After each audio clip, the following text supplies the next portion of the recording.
Itong si Robin Padilla, ah, si Robin Padilla, mga kabunyog, ay binibira si dating Senador Sani Trillanes.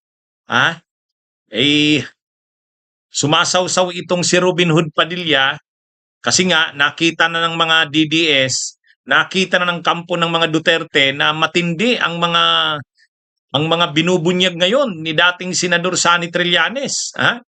Noon, tinatawag nila itong trililing. Tinatawag nila itong sundalong kanin. Ay, pero nung mag-appear sa Justice Committee noong April 22, nung present ni dating Senador Sani Trillanes ang matagal niya ng mga inimbestigahan tungkol sa mga di maipaliwanag na yaman ni Sara at ng mga Duterte, yan, vindicated siya, vindicated. Ngayon, pilit ngayong sinisiraan si dating Senador Sani Trillanes. Kaliwat kanan ang mga paninira sa kanya. Ngayon, sumausaw din itong si Robin Hood Padilla, mga kabunyog. Sumausaw din si Robin Padilla para siraan si Trillanes. Ano naman ang isyong binabato ni Robin Padilla? Sabi mga kabunyog ni Robin Hood Padilla, sabi ni Robin Hood Padilla, yan daw si Trillanes, ito yung sabi ni Robin Hood Padilla, basahin natin. Sabi ni Robin Hood Padilla, tinanggihan kasi yan ni Digong na maging Vice President noong 2016. Kung ano man yung mga pinagagawa niya, baka siguro masama yung loob niya. Yan ang sabi ni Robin Hood Padilla. Sumasawsaw ngayon si Robin Hood Padilla, sinisiraan si Trillanes dahil nga napatunayan na totoo yung mga sinabi ni Trillanes napahiya ang kampo ng mga Duterte, durog sila Matagal nilang kinakantyawan si Trillanes na sinungaling daw ito. Kinumpirma ng AMLAC, kinumpirma ng Anti-Money Laundering Council yung mga sinasabi ni Trillanes. Di vindicated siya. Kaya ngayon, kung ano-anong isyong binabato kay Trillanes at ito namang si Robin Padilla sumausaw. At ang pagsawsaw ni Robin Padilla, itong kanyang intriga ngayon na kinakalat, na kaya daw yan si Trillanes ganyan, gumaganti daw sa mga Duterte. Dahil nung 2016 daw, sabi ni Robin Padilla, gusto daw ni Trillanes maging running mate ni Duterte kasi nga tatakbo si Duterte noon ni presidente. Ang gusto ni Trillanes, ito daw ang siya daw ang kunin na Vice President. Sabi yan ni Robin Padilla. Totoo naman, noong 2016, tumakbo si Trillanes na Vice President. Pero, independent si Trillanes noon. Independent. Kasi ang kandidatong Vice President ni Trillanes, ay ni Duterte, ang kandidato ni Trillanes na Vice President noon, Cayetano. Ang mga naglaban-laban na Vice President noong 2016, si Marojas ang Vice President noon, si Leni Robredo. Si Grace po ang Vice President noon, si Chis Escudero. Ang Vice President naman ni Duterte, si Cayetano. Ang Vice President ni Miriam Defensor, kasi tumakbo si Miriam Defensor Santiago noon na President, ang Vice President ni Miriam, si Bongbong Marcos. Si Binay, ang Vice President niya noon, si Hunasan. Si Trillanes tumakbo noon pero siya, independent. At saka hindi ka panipaniwala yung sinasabi na yan ni Robin Padilla.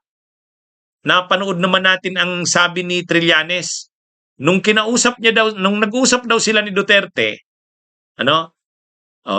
Syempre kinukumbinsi ni Duterte si Trillanes na ang gusto siguro ni Duterte, mas ito pa siguro yan. Kung gusto siguro ni Duterte, alam nyo yung strategy ni Duterte ganito.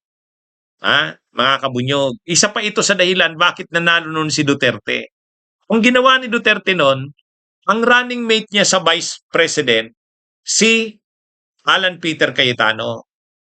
Pero kinausap niya rin si Bongbong Marcos na doon sa Ilocos, kasi mahina naman si Miriam, anya, may sakit na pati si Miriam noon, ang dalhin sa Ilocos ay Duterte Marcos. O siguro kinausap din ni Marcos ay ni Duterte si Trillanes. O Trillanes, ako ang president, dalhin mo akong president. Kasi wala namang president si Trillanes noon eh. Siguro kinukumbinsi si Trillanes na i-adapt ni Trillanes na president si Duterte. Kaya siguro nag-uusap yung dalawa. Pero sinabi na yan ni Trillanes eh. Sabi ni Trillanes nung nag-uusap sila ni Duterte, ano siya, kumbaga ano siya kay Duterte, na ano siya. Kasi walang bukang bibig daw si Duterte, pagpatay, patay dito, patay doon. Nung nag-uusap daw sila, naririndi na siyang kausap si Duterte kasi ang pinagmamalaki daw mga babae, bastos, at saka mga yung mga pagpatay nga. So sabi ni Trillanes, 'di ba? In-interview si Trillanes niyan. Ang sabi ni Trillanes, sa totoo lang nung nag-usap kami ni Duterte, napupundi na ako eh. Kaya lang siyempre nirespeto niya rin. Hindi niya naman iniwanan, pero gusto niya na raw umalis eh. Kasi naririnig niya daw kay Duterte, puro siyabang, puro hambog, kabastusan sa babae, kinikwento mga chicks niya, tapos yung mga paulit-ulit na lang daw tungkol sa mga pagpatay. Kaya sabi ni Trillanes, daw siya noon, dismayado siya kay Duterte makipag-usap. Kaya lang siguro, kinausap nga siya ni Duterte, dahil ang strategy ni Duterte, bagamat running mate niya si Cayetano, kinausap niya si Marcos, na pagdating sa Ilocos, Duterte Marcos. Pagdating naman kay Trillanes, kinausap niya, nadalhin din siya. Pero hindi naman dinala ni Trillanes si Duterte. Hindi nga daw siya nakumbinsi, sabi ni Trillanes. Bakit siya hindi nakumbinsi? Ay